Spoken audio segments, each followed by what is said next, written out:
Fucking with a copycat. PRINS released Copycat Killer at the beginning of 2024, but she's been silent since then. So what has the Kiwi artist been doing for the rest of the year? Working in LA, touring Germany, and creating a new PRINS Era, one that will be revealed when she brings her Heaven or Hell tour to New Zealand in April. We found PRINS in Manchester a day after her birthday, ready to talk about what her fans can expect upon her return home, which is happening almost immediately.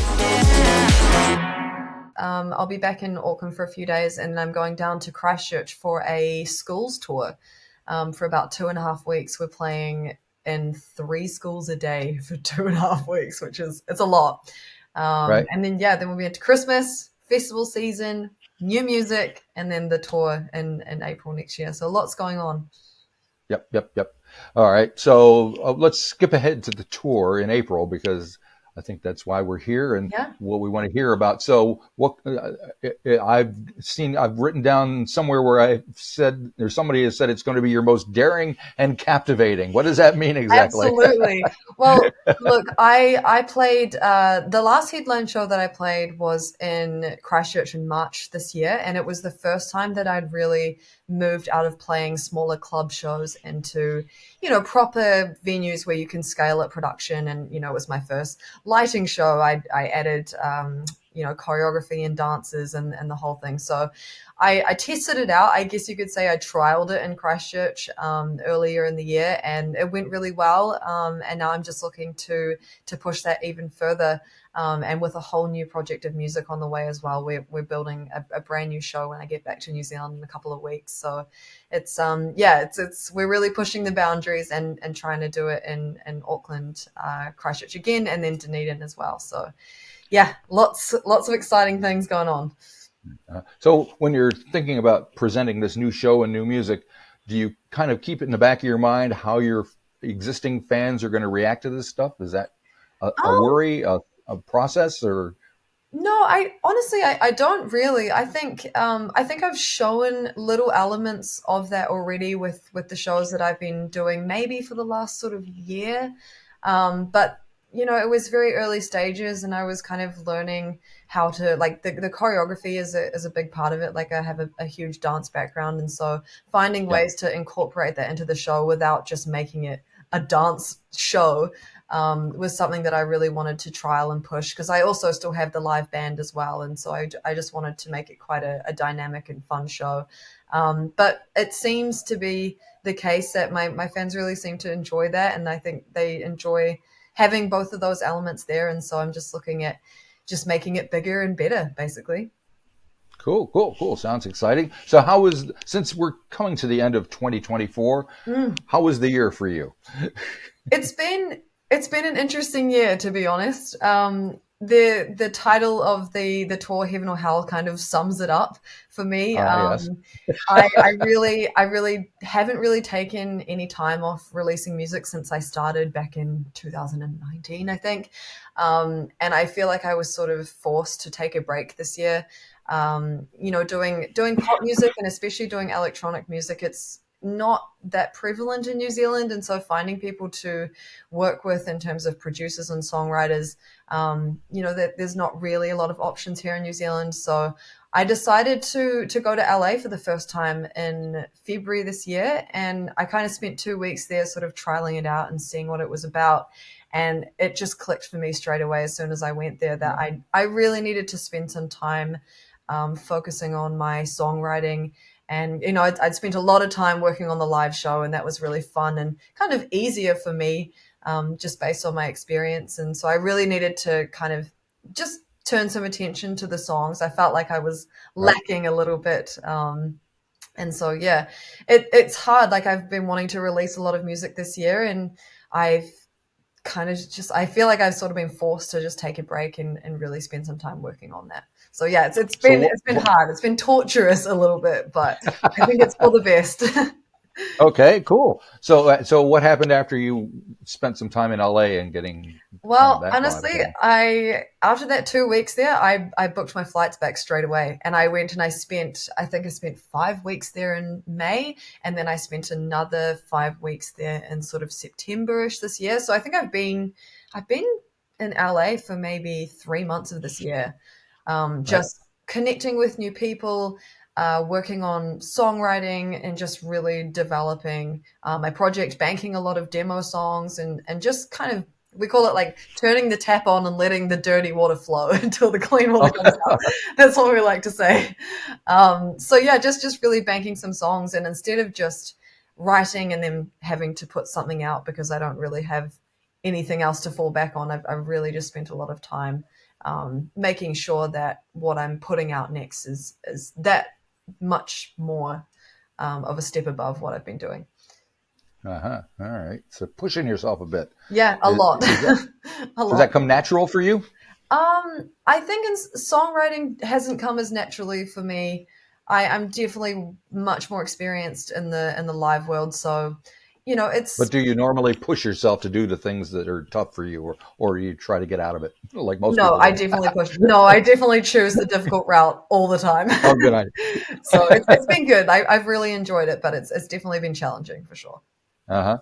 And then you toured in Europe, Germany, whatever. What was that like for you? Yeah, Germany was amazing. I wasn't really sure what to expect. I'd actually never been there before, but we had a festival offer, and off the back of it, we kind of booked a little tour and a couple of club shows and a headline show in Frankfurt as well. And honestly, it was incredible. Surprisingly, Germany, I think after New Zealand, is sort of the most responsive market that I've been in, which I really wasn't expecting. I didn't know how much Right. English they spoke. I didn't really know, what the vibe was going to be, but we loved it so much, and we had such a great response from people at the shows that we're sort of planning the next tour next year. We're planning on going back ASAP. Gotcha. So are you kind of changing your mindset about how you present your or think of yourself as being a New Zealand artist rather more of like a worldwide Yeah, person? that's definitely been my goal. I think the style of music that I have been trying to create, at least for the last couple of years, has definitely been more of a global sound. And I think I sort of made that transition starting April last year. Like I packed all my things in a storage unit, and I've been living on the road with no bass ever since. So I'd like to think that I'm deep in that process now, and I'm definitely used to being outside of New Zealand. I don't spend too much time there anymore, but Right. when I do come back, like I come back and it's home for sure, and I love to come and play the shows and see everybody again. So it's great. All right. And are there other artists that are in your universe that you look to and get inspired by, or not inspired by, or think, oh, they're getting away with this. Let me give it a shot. Yeah, both of those things, inspired by and not inspired by, for sure. Uh, Yeah, like I've learned a lot. It's been really interesting. Especially being in LA, that place is just so full of songwriters and producers and all these incredibly talented people. One thing that really surprised me about being there was, coming across these artists that have millions of streams and they don't have any live show. I uh-huh. really didn't think that would be the case, but yeah, it kind of was interesting. I feel like I had a little bit more of a leg up there in that area, at least, than what I thought I would. So yeah, it's kind of cool. But then, they have the songwriting aspect, which we don't really have a lot of in New Zealand. So yeah, it's been interesting. All right. And I guess unfortunately, you have to think about finances and all that stuff and where the money is actually coming from these days in the Yeah, music business, if there is any at all. And it used to be all coming from record sales and songwriting, and that kind of isn't yeah, there anymore. And then it was all about the live thing. And so is that yeah. something that weighs heavily on you? Yeah, it does from time to time. Like I think that's probably one of the most challenging aspects of doing music. I think in a way, not having a base means that I don't have any rent to pay. I don't have, utilities and things like that. So that's a bit of a blessing. But I am traveling around a lot, and I at the moment, like I'm currently on tour with another band, just like tour managing and sort of helping out and learning some things. This is the third time that I've done it, and I sort of piece it together in my schedule when it makes sense. And also I've had a lot of sort of luck with New Zealand On Air funding. I've had a lot of support from them as well to help, and you piece it together. But for sure, the financial aspect is a very interesting and challenging part of doing music.